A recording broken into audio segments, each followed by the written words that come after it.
Hello and welcome to the 14th episode of the Living the Dream podcast, a podcast for real estate agents that discusses strategies to grow your business to its maximum potential, while at the same time making sure that you're in control of your career and have the time to live a balanced life. So I'm Linas Kilius, broker and managing partner of Century 21 Heritage Group. With me, as always, is the co-host of the podcast, broker, partner, and general manager of Century 21 Heritage Group, Eryn Richardson. Eryn, how's it going? It's been a while. It has been a bit. It's been great, really good. I mean, the market has done crazy things in the last, I don't know, how long has it been since we've been last on, but It's been about 2 years. 2 years. So Okay. things have changed quite a bit since we last chatted, that's for sure. Yeah. I think we were last time talking about how to overcome, multiple offer situations and representing buyers and winning the listing and all that kind of stuff with the craziness of the market. So I'm sure we'll talk a little bit about what's happening currently, and we'll go from there. Yeah, for sure. And I mean, we've taken, like I said, 2 year break. So it feels kind of weird saying it's the 14th episode. I almost feel like we should be calling this season 2, episode 1, maybe, because the format's going to change a little bit. And like maybe even just like the style of how we do this is going to change a bit. Yeah, absolutely. Yeah, no, it's going to be great. I can't wait to, continue on with some pretty cool guests moving forward. But today just talking with you, Linus, super proud to have you as a partner and running things out in Kingston. It was amazing opening. The office looks awesome. And yeah, your life has changed in the last 2 years too. Yeah, I guess that's a big difference from the last time we did this as well. I wasn't technically, like you mentioned, a partner of Century 21 Heritage Group at the time. I came on the podcast as a representative of Homania. So my title and role has changed in this. And we've opened up this beautiful Kingston office, a new branch of the company since just about a year ago. We had the grand opening though for our new office just a couple weeks ago, and it's been fantastic ever since.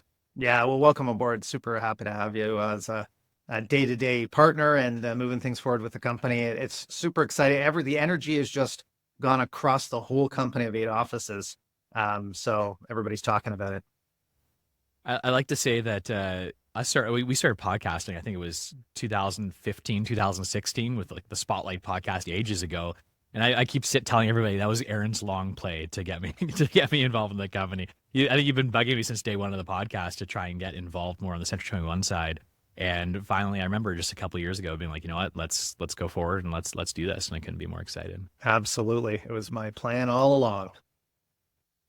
All right, let's start talking about the market a little bit because, as we mentioned, it's changed a lot, and it's such a dynamic marketplace over the past couple of years, and it's almost been difficult to stay on top of. And as a realtor, it's really important to make sure that you are informed because a lot of the consumers out there just have no idea what's going on, or they think that they're living in the past. They see their neighbor's house sold for so much more than their house may be worth now, right? And having to have those conversations with clients, with sellers, is very difficult. So you have to be really on top of things, and a lot of people have questions about where things are going because a lot of consumers just don't really know where the market's going, and even economists and everything on too. I know there's a famous anecdote: the only 2 people in the world who can keep their jobs after being wrong are economists and weathermen. And economists too, like over the past couple of years, I don't think anyone could have predicted where we've gone. It has definitely shifted over the past year or so. We've got a lot more inventory almost across the board on any market in Ontario. I know Aaron's based out of the GTA. I'm based out of Kingston. I'm sure you're seeing the exact same thing in the GTA that I'm seeing out here. Absolutely. I don't know if you noticed when when you said the market, I noticed in myself, my face shifted. I got all serious. I'm like, yeah, market. It's like, it has shifted. It's interesting when you do look at statistically and what a seller's market, what a buyer's market is. It's actually shifted towards, but we're still sitting sort of in that middle section in terms of balanced inventory opposed to like supply and demand, right? So the demand from the buy side or the supply from the listing side. So as much as we see more listings on the market, it actually is towards a more normalized market than necessarily a buyer's market, right?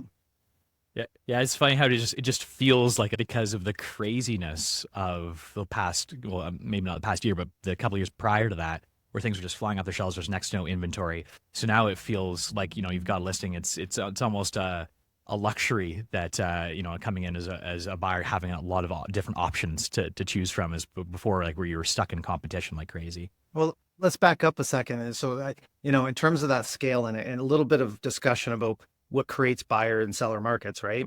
So essentially demand is a buying side. So when there's that demand and everybody's out there and needs to get into the marketplace, or there's this, lineup, would it be line up at the door to get in for showings, line up at the, offer time or whatever it is, that demand is, and that's when it's in the seller's market. And that's what we had, oh gosh, for, a lot of the last 10 years. And about 2 years ago, it's probably almost 2 years ago now, where we had the shift with the interest rates. And it was such a huge shift very quickly. That demand started to go, okay, wait a second. And then the supply, what you said was fear, right? So the fear of the marketplace, you have fear of the unknown, not knowing what's happening in the marketplace, caused both sellers and buyers to pause and say, well, maybe I'm going to just hold off for a second here since my price of my house is coming down a little bit. I don't want to lose money, because that's what sellers think. And then, pause on the buy side, because people don't like to buy in a downwards market and start losing money right away when you purchased a house. So that's what we've seen. And hopefully that's, we're at the end of that shift and towards, a decrease in the interest rates. So hopefully that's what's going to happen. Yeah, and everyone, like, market sentiment really shifts very quickly. Like we've seen it like last spring, and then again a little bit earlier this year, Mm-hmm. when everyone was expecting rate cuts to have almost be in effect by now. As soon as people think that that's going to be happening, they have the forward guidance that rate cuts are in the future. You get that little mini surge, right? And I feel like even just recently things have kind of settled down a little bit more. I'm not sure if that's what you're seeing in the GTA, but because interest rates have kind of been holding for a little bit longer than what I expected. It took a little bit of wind out of the sails in the market, and not as many people are coming to transact. People are now going back into that holding pattern. At least that's what I'm seeing up here. Yeah, so it's, and I have talked to a lot of realtors, a lot of other broker owners, and yesterday I was at Realtor Quest, and I was there for 2 days. I talked to Tim Hudak, which was the CEO of the Ontario Real Estate Association, about the market, and we had a nice discussion because we got into a little bit more about what drives a buyer's demand. And the point I think we talked about really was the fact that it's media driven. So even, and I brought up, and he said it was a fair point. I brought up the end of last year. What happened was there was something from the media. So it was a finance minister. Somebody had mentioned, listen, this is where we can predict maybe a rate decrease. And then all of a sudden the market started to increase. So it was just media driven. Somebody said something about, being a spring decrease in rate, and the market started taking off. And I think there was a big pause. And I think somebody talked to that minister and said, hey, listen, don't mention anything about decrease of rates because you're affecting the market. So they've been pretty quiet about that since. So we're looking into June. We're predicting a decrease in the rate, but they've been really tight-lipped about it. And I think for good reason. Spring market, if they had mentioned anything, could have gone crazy, and it didn't. And that's why there's a pause right now, and kind of starting up an old car, right? Like everybody's saying it should have already started, but maybe we just have to wait till June. Yeah, well, we've got that rate announcement on June the 5th, which happens to be my wife's birthday as well. And I think what the narrative that they're going to give during that rate announcement, which is likely going to be a hold, but the interview afterwards is almost what I like to see and listen to see if what the head of the Bank of Canada has to say about future guidance. But I would not be surprised if there's any sort of hint in that interview that there may be rate cuts to come, that things might start to reignite. And that is like exactly like you're saying, like there is always that sentiment that people are listening very closely. This will be our first bet between the two of us. You're saying hold. I'm saying, I'm definitely saying I'm saying decrease quarter point. And the only reason I'm saying that is because usually you would know, and I would agree with you, this probably, right now sentiments hold. But I'm thinking they're going to decrease quarter point. They're just tight-lipped about it. That's my guess. So what's your rationale for that? I'd love to hear what your thoughts are. I think it's been planned. I definitely have strong thoughts as well. Well, I think it's been planned. I think that they do need to restart you just kickstart. You're going into the summer months, and it's better to kickstart an economy in a down, like I would say a down market. June, July, and August are typically slower months of the year. So if you do a rate decrease coming up in the spring, which they didn't do, probably on purpose and probably for the right reasons. But if you look to the fall, the other jump is in, September, October, right? So I would say June, July, and I know I think there's one in July as well. I have to check, but you might be right. I just think June was always kind of. I've got this feeling. I have this feeling that June's the right month. Knock on Yeah, wood. well, I don't know, It's a but little positivity too. yeah, and don't get me wrong, we're definitely from my perspective. I mean, you never say never, but I think we're at the very top of the rate cycle, the rate hiking cycle, and I think it's not a matter of if they're going to be cutting; it's just a matter of when. And if it's not next announcement, it's probably going to be the one after, or maybe the one after that. The reason that I think that we're going to be seeing a hold, Mhm. and again, like no one knows the future, no one knows what they're thinking of the Bank of Canada, like behind the scenes, but. My argument for the hold is that they're just very careful. They're very cautious about cutting and making things a little too crazy, right? And if there is a cut just come June the 5th, that's really going to reignite things, and people will definitely flood back to the marketplace. 'Cause that's what everyone's essentially been waiting for. Well, I think a lot of vacations are being planned around June. I've told my agents, I said, guys, don't plan to take the whole summer off because I have a feeling if there is a rate drop, you're going to see a spring market in the summer. I think things will take off in the summer. And that's my guess. I mean, the only other thing, if you're talking inflation, I thought you were going to say inflation, but a big component of inflation right now is, of course, your mortgages and the renewals, and everybody's paying more and starting to freak out a little bit. So I think they need to, election.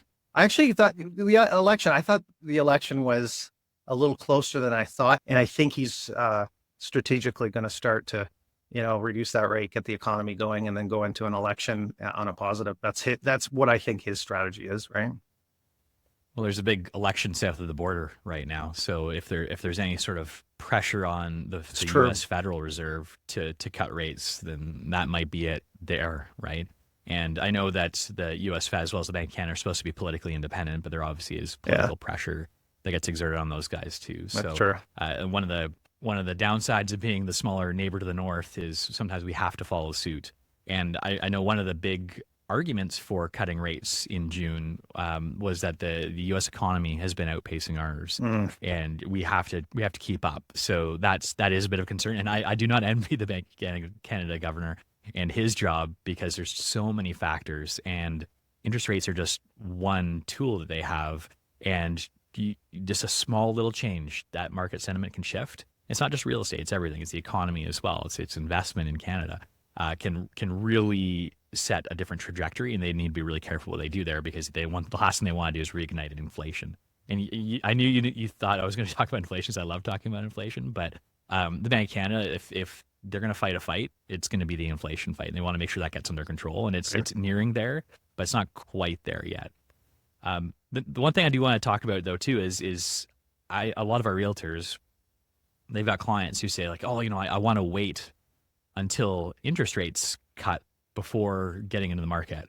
And I kind of want to talk about that a bit now because I think that's not necessarily the narrative that people should be going for. Honestly, like I think if you can afford financing now is probably the time to get into the market because as soon as those interest rates cut, like we've been talking about it for the past 10 minutes, like things are going to ignite. Like more likely than not, prices are going to start to trend upwards, maybe even very rapidly. And if you can get in now, you're getting in at the bottom of the price increase cycle. Up here in Kingston, like we've actually seen pretty big increases. I think 6% so far this year, increase since January. So to get in there now before that keeps the upward trend, like yeah, you might have a little bit of short-term pain on a higher interest rate mortgage for 2-3 year term, but as soon as you do that renewal, you'll be laughing to the bank if the prices have gone up. Whereas if you wait for those rates to cut, prices are going to go up as well, and that may make things just as affordable as they are now because now interest rates may be lower, but the price of houses are going to be higher too. So one thing I always tell agents to talk to their clients about is say like, hey, listen, like what is the situation you're in right now? Because you can't predict the future, right? No. Long term, real estate prices go up, right? Long term. So like just trying to manage these micro Yeah. fluctuations in the market is something that I don't think it's necessarily a good idea. Just see what the situation is now. Can you afford that financing now? Is there a home that you want? Do you want to make a move now? Is that your life situation, right? Like make those decisions based on that. Yeah, it's like stock market, right? The real estate market is the same thing. They're both markets. And when somebody tries to, think that they can time the best bottom of the market, you're just never going to be able to do it. However, this is the best opportunity to do that. So, from a real estate agent's perspective, let's call that insight as much as possible into an informed decision. There's a window now. Take it. Get the this is a window of opportunity where the price of housing in yeah, I know in Ontario, let's say, or all of Canada for that matter, it's just that opportunity to get into the market. You may not have this chance again if it's a first time home buy, right? Of course, buying and selling in the same market, you can try and time certain things and little nuances about being able to get ahead on that. But for the most part, right now, in terms of getting into the market, now's a good time. There's no doubt, and people need to get off the seat, get that purchase. There is still leverage in certain marketplaces for I've seen a lot of sale of buyer's property situations where you put an offer in on a house and say, I have to sell my house first, and people are accepting it. So we're in a market where buyers now can, get away with that. That's just an indication that people are motivated to sell, and it's tough in certain areas right now. We're seeing, less offers, less showings. And in some cases, it's just, it could be a difference of one side of the city to the other. One person's got 38 showings and 8 offers. The other person's got 38 showings and no offers. And somebody's got 2 showings and no offers. Like, it's so strange out there, pocketed wise, based on inventory levels and stuff. But, it's really, it's frustrating for realtors. It's frustrating for sellers and buyers because they really need to be buyers and sellers need to be educated right now in their pocket. So it's no longer I can go into Kingston and know what's going on. Yeah, and that's something I talk to realtors about all the time too. Yeah. Is like when you have that discussion, you go into that listing presentation, you're talking about the value of the home. You really have to educate the sellers quite a bit to take them on the journey so that they understand and they're on board with what's been happening, right? Because they'll look and be like, hey, like my neighbor got 20% more than, whatever their home's actually worth right now. 2 years ago, like at the peak of the pandemic, they got 1.2 million for their house, right? Well, now it's actually only worth 1 million, right? Like, Yeah. and then, but people always have that confirmation bias where they see what they want to see and they just filter out everything else. So you need to sit down, take them on the whole journey, make sure they understand how things are going to educate and inform them. And most importantly, make sure that you're pricing the listing right, because that's always the most important bit, is make sure you got that right price. Because if you price too high, listing gets stale, sits forever, and you never want that with the home. I find right now market experts, realtors that are market experts are really busy actually there because people gravitate to those people that have the knowledge. And that's what people need, whether you're purchasing or selling, is you need the expert, because it can't just be blanketed. Everything's going, multiple offers anymore. And that's what it was in the past. Anybody could sell a house. Those agents that are informed, that do know their pocket, they know their market, and giving good advice, they're the ones winning right now. Yep, and there's business to be had. I mean, this is something we were going to chat about too. So on the list of things we wanted to talk about, there isn't as much volume as there has been historically, like in terms of sales. So as a realtor, like you have to work harder for that business. And I find that many agents are having banner years, like even this year too, and last year, when the market has been slower, because they understand they have to work for it. And those are the realtors that are being successful right now, and they're the ones that are setting themselves up for success as soon as the market does turn, because they're going to be the ones who have primed the pump, leading to a market turn. 100%. And we have agents that I consider very educated. They do a great job, and they had banner years last year. Number one, year in the last 10 years. They've been in the market, let's say 10 years, and last year was their best year. And it was because people will gravitate to those that know what they're doing and say, I can't just go with anybody, so I need to go with the best. And so they'll seek out those agents that are, and it's not always the ones that are selling the most, in the case I'm thinking of, that's one of our top agents, but there are agents that are new to the business that are doing very well as well. but it's because we've been working towards getting them out and understanding the marketplace and getting confident in how to talk about what's happening in their area. So, and they're getting busy because they are having those discussions. And like you said, it's sometimes just working hard, getting up, getting out, talking to people, marketing. The effort is really is what you need to have right now. You can't just sit back.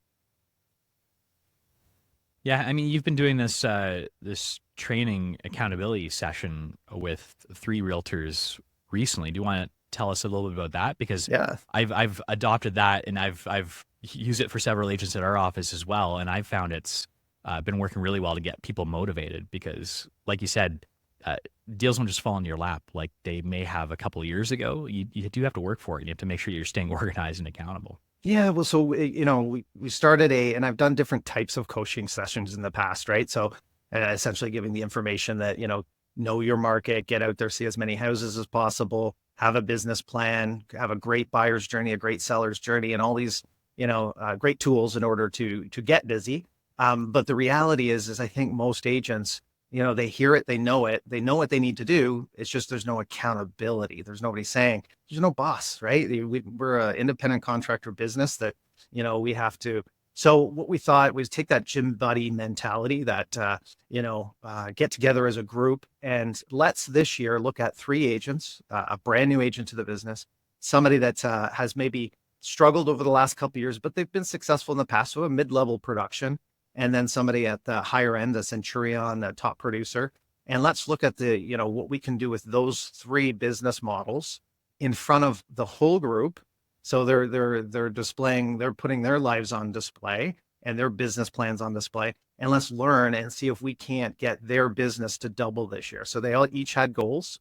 You take the new agent that says, hey, I did $0 last year because I wasn't in the business and I want to make 120,000 this year. So they want to do 7, 8 deals this year. So how do we get them there and move on to the others? So it's been really fun. It's been a great session because you're learning from their, objections, some of their, fears, right, of, doing things that they're not comfortable with. And the accountability was the big thing, I think. And even you took that into doing sessions with your agents there in Kingston to say, hey, how many houses did you not door knock last week? How many people did you call? How many people did you take out for lunch? Write a thank you card, pop by and give a gift, and all the great things you do as realtors. And ask them, I think you were doing it daily, weren't you, Linas? Like, were you doing daily sessions, weekly Yeah, sessions with your, yeah? Yeah, I was doing something we called it a breakfast boot camp. Cool. And Yeah. one thing that agents, especially in a down year, it really is hard to stay motivated. It really takes that wind out of your sails, right? You start looking inward to be like, hey, like, what am I doing wrong? You get down in the dumps, and it's hard to pull yourself out of that. And I found that, yeah, the whole, like, I mean, I was inspired by the whole like complete agent sessions that you were doing. But if you have that gym by that person to keep you accountable, that person to kind of like be there and motivate you, I almost call it like, Alcoholics Anonymous, but for realtors, right? Like you have a bit of a group to support each other, push yourselves forward, make sure you're keeping yourselves accountable, make sure that you can't like take days off, right? I've been meeting with several agents every morning. One of the problems with realtors during the day, sometimes like they're like, oh, I've got a daughter I gotta take to daycare, I gotta do this, gotta do that, I gotta go get the groceries. I'm like, okay, let's take a step back. Let's find some time where we know we're all available. So we started doing it at 7 o'clock in the mornings, which is earlier than I usually get started, from a business standpoint. And we just did a Zoom chat. Like it was just from our houses, just be okay, like what's the plan today? We had an accountability spreadsheet. We talked to each other about our ideas, like what we wanted to do, what we wanted to see from the month results. And it's been a great journey. And I've taken some realtors who like were really down in the dumps, and they came back and be like, you know what? And I got a text last week from one of them saying like, thanks, I actually enjoy my job again. And that's, as a manager, as a mentor, that's one of the best feelings, is when someone comes back and gives you that kind of affirmation. You feel like you've really done your job properly. One of the toughest things as a manager is everybody's different too, right? So you need to try and figure out what motivates different individuals, because it's not always the same thing, right? So you have to think outside of the box a little bit to make sure you keep those people moving forward with whatever their goals are. And it might not be to sell more homes. It might be just to be more efficient and get more time. I mean, that's one of the big mantras of this podcast, Yeah. right? It's about finding that work life balance, and that's just as important as, or if it's more important than just making money and doing a lot of deals. Uh, but at the end of the day, having an accountability partner, having people that you can trust to sit there with and just meet on a daily basis, right? Just see how things are going, stay in check, make it so you don't have those excuses like, oh, I just thought I'd sleep in a day. I was a little bit tired. I stayed up late last night, like that kind of thing, right? It helps get past that and gets you into a routine and get you into rhythm. For our breakfast boot camp, we actually had I graduated 2 agents, and now they've been doing it themselves every day for the past couple weeks. And I know I just go in for like a weekly check-in, and that's it. But like, there's no reason you can't find accountability partners with somebody else, like peer groups. It doesn't even have to be someone in real estate, right? Just someone to kind of keep you motivated and keep you moving forward. 100%. And you give an example, and I think real life examples are always the best, right? Parsa is the new agent that's starting. He's great. He's energy, young guy, getting into the business. A little nervous about the fact that he come across maybe too young. His kid or his friends and everything are not buying houses right now. So he's like, my sphere of influence is they're not buyers, right? They're 20 years old, and how do I break in? I looked at Parsa as an opportunity to really say, okay, here's somebody who has, and I think we all have some things that are you're going to work against us to try and get our business up and going. And he's got the age thing, and he was concerned about it. I said, but Parsa, when you walked in, I didn't even think age. You came in nicely dressed. He spoke very confidently, and even what you're saying, you wouldn't even think he was, the age that he is, and so I said, you know what, you just speak with that confidence, but know the market. And then you'll start talking to your friends' parents. And, you might get their business. So anyway, we put together sphere of influence. We sent out all the, the newsletters and all that kind of stuff. And he went door knocking. And he's on to his second deal, which is amazing because I only did my first deal, I would say 8 months in. So he's already half the time that it took me to get one deal. He's on to his second. And he did hit the market that he targeted, and which is the parents, right? So his friends' parents used him. He did a great job. He's doing great videos, great marketing, knows the market. But it didn't come without some effort and some focus. So it was great to see him with some success already.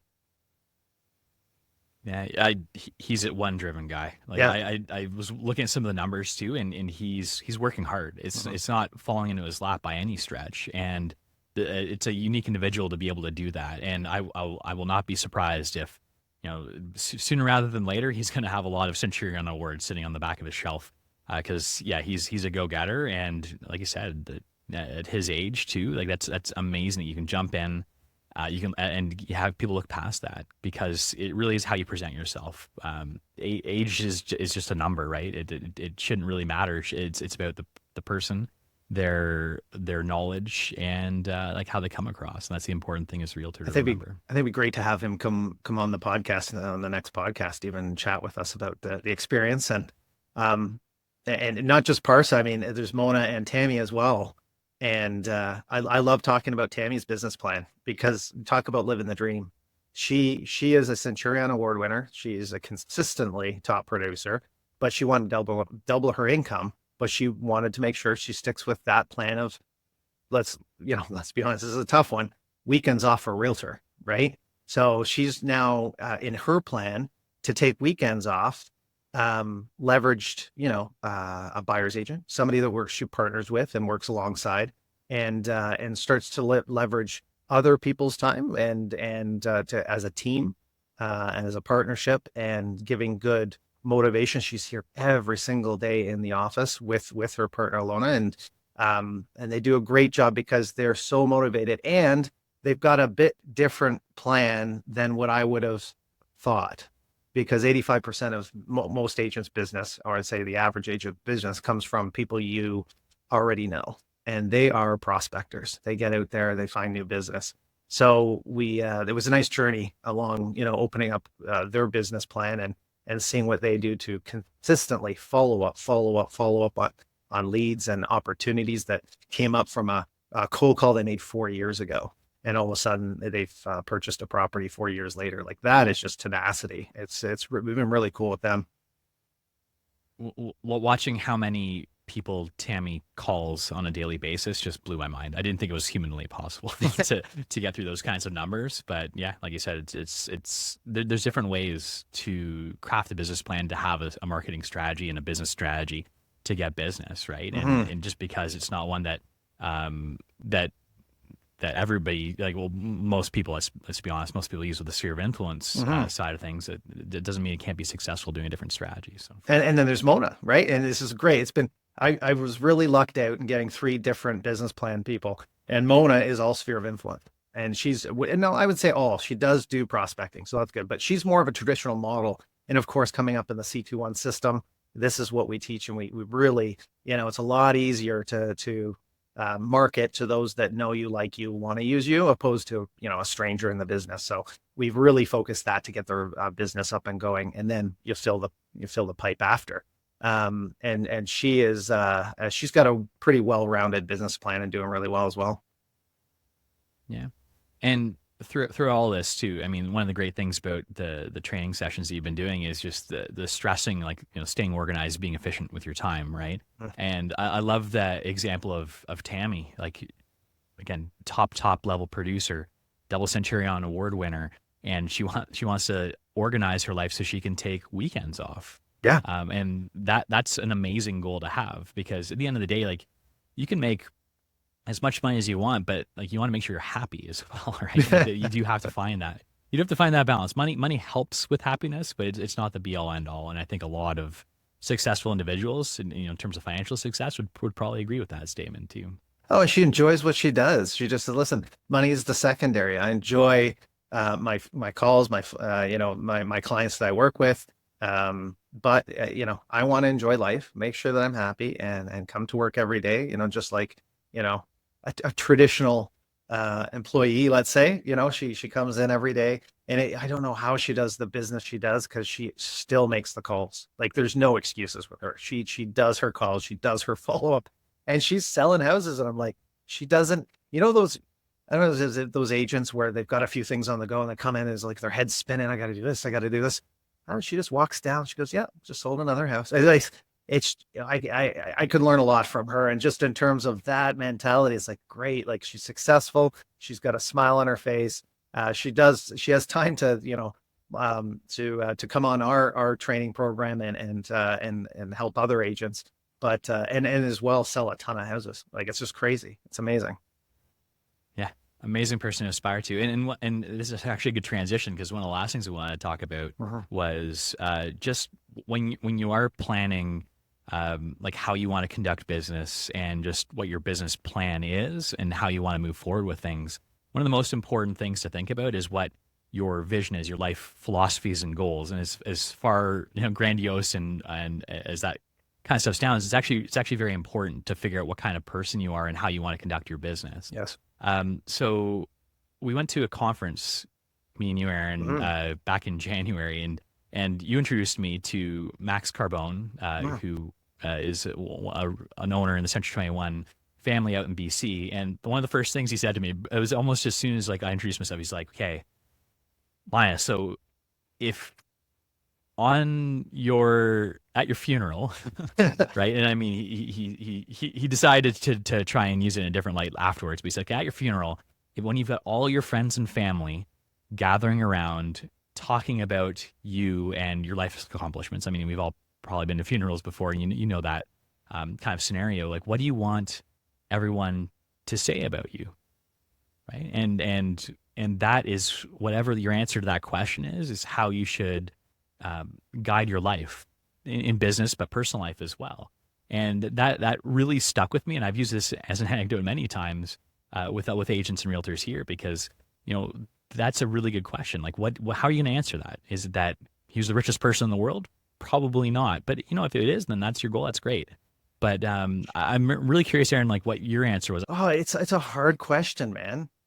That's a tough question, and it is that I've left a legacy, I guess, right? Through my kids. There you go. Isn't it? Like, I've left a legacy of, you know, my kids passing it on to their kids, and I think that's what's important to me. Yeah. Yeah, and I mean, to be honest with you, my answer to that question, and it took me a bit of time to think about it, was that I want everyone who's known me to feel like they've improved their lives, or I've improved their life for having known them, right? Um, Yeah.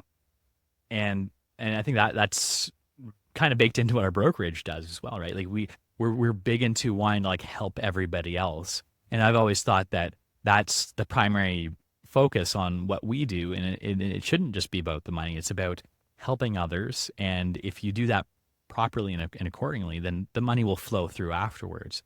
And being a good person and helping others is much more valuable than the dollars that you make at the end of the day. No, 100%. And that is, that's the reason why we do what we do. And that's yeah, I get a kick out of every day. And when somebody comes in and say, Eryn, wow, I can't believe that actually worked. Thank you so much for suggesting that, or helping me with this. And that's what makes me go home and smile, right? Is that others, were able to be successful, and I had at least a part of it, right? They did the work, they did the hard work. Like they went out and had to, overcome that objection, or, negotiate that deal. But we were able to guide them, and they were thankful, and that's what puts a smile on my face for sure. And that's the most rewarding thing as a Yeah. manager and a mentor, is just to see that appreciation come through, to like and know that you were a part of that, like making someone's life a little bit better. Even at the grand opening, I remember like seeing a couple agents, and I had some awkwardly long hugs because they're just like so happy and proud of like what we've been putting together here, right? So that was a real testament to everything we've got going. And I mean, let's be honest, that's one of the big reasons that I decided to come into this venture and be a part of Century 21 Heritage Group, was because of the core philosophy, the living the dream philosophy that I know you've always had. And yeah, I felt like it really resonated with what my funeral eulogy wish is as well. And I think, yeah, that when we talk about it, let's say instead of your funeral, it's your celebration of life, at maybe your retirement. How's that? And this is like, oh, yeah, you don't even have to think about, okay, after I'm gone. Well, wait a second, you're not gone yet. It's just at the end of your life. What do you want people to say? So I made the mistake of using that analogy when I was talking to someone who was in their 80s. I was like, "Hey, if it's your 80th birthday party, what do you want people to say?" He's like, "Actually, I'm 82." I'm like, "Okay, maybe we should So what did they say be a at bit your careful with 82, the age I throw 80th out there." birthday? Yeah. Yeah, no, exactly. I was Yeah. talking, we were sitting around the lunch table at the Treb event, which Realtor Quest in the last 2 days. And I'm working with a company that does training in the industry. And one of the things is I want the industry to be better trained. We have a competitive advantage because at Century 21, we really care about our agents and our training and support. But we want to make sure that the industry as well survives, right? We want to be here for the next 20 years with great agents. But if the industry itself has suffered because there's not good training within the day-to-day running of the business, we're going to be in trouble too. So, how do we get that out to others? And that's what we were promoting at Realtor Quest. But around that table at lunch, I was speaking to an agent that does training at his brokerage for many years. I've watched his stuff on YouTube. He has a lot of content, and he had just made a change to another company. And he says all the YouTube videos are down. At the other company, they do not want anything out there. They want it all proprietary in-house.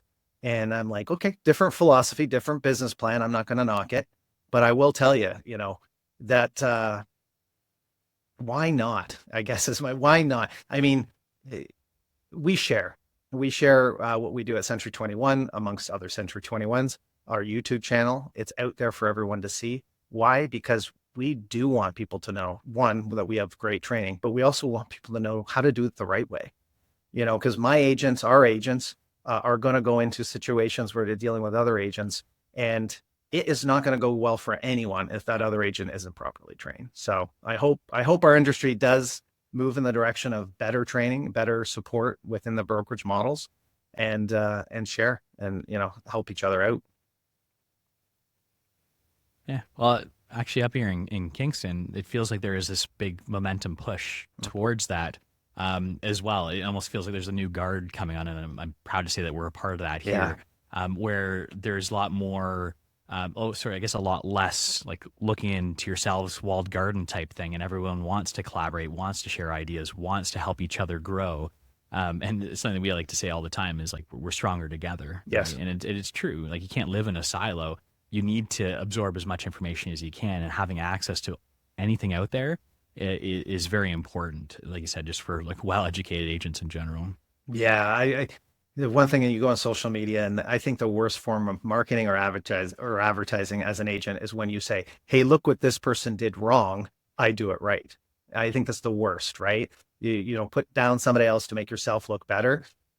So as an industry, I think we need to, band together as realtors and say we're great. And I think I do believe a high percentage of realtors really want to help the client, really want to build their business and do it the right way and work amongst. But sometimes we get caught up in the negotiating and the us against them mentality, and it's not about that. One of the reasons why I think I was a good negotiator when I sold was because I had the respect of the person on the other side. And they said, "Hey, listen, if Eryn's saying that this is worth this, he's probably right."